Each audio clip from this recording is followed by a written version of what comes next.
Hello and welcome to Twin Express Omnitracs Workflow Unload at Consignee and End of Trip video.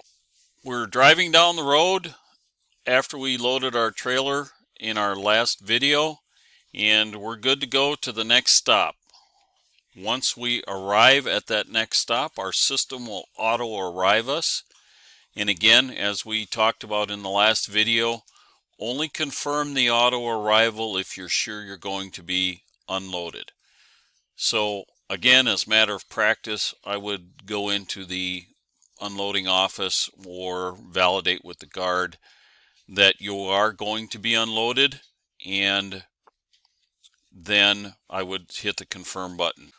Once we're unloaded, we have a task to do. Every stop, like we talked about before, has tasks, and when we're unloading, we have an unload at destination task that we need to do.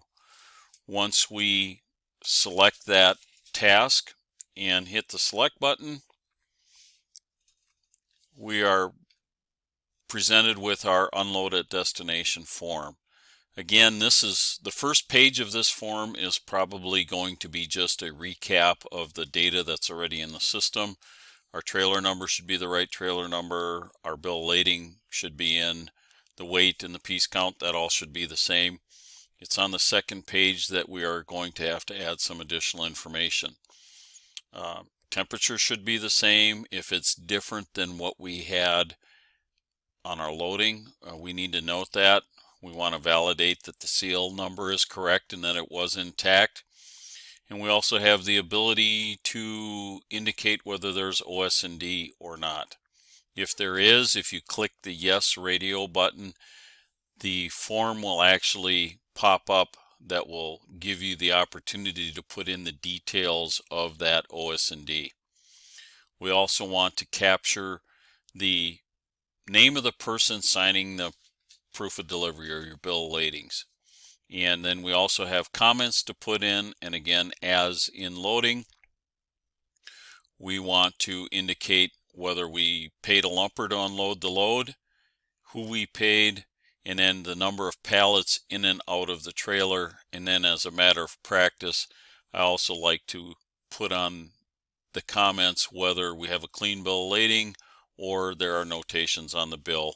And if there are notations on the bill, the OS&D should be checked and we should put the details in. Once we have that task completed, our unload at destination task completed, we have to end the trip.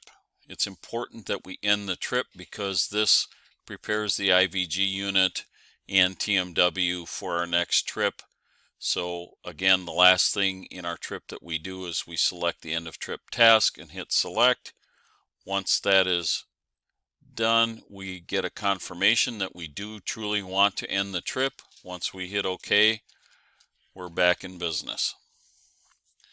So notice on our tasks tab, we have green check marks in all of the tasks that we have to do for the trip and we're ended. So from here, we just hit the back button in the lower left corner, and that brings us back to our main workflow screen where we will be on the pre-plan tab. So a recap of this video: upon arriving at our next stop in the workflow, we will auto arrive. The system will auto arrive you 1 minute after the wheels have stopped turning. Sometimes it takes a little bit longer, so we have to have a little bit of patience. Again, we don't confirm until we are sure that we are going to be unloaded.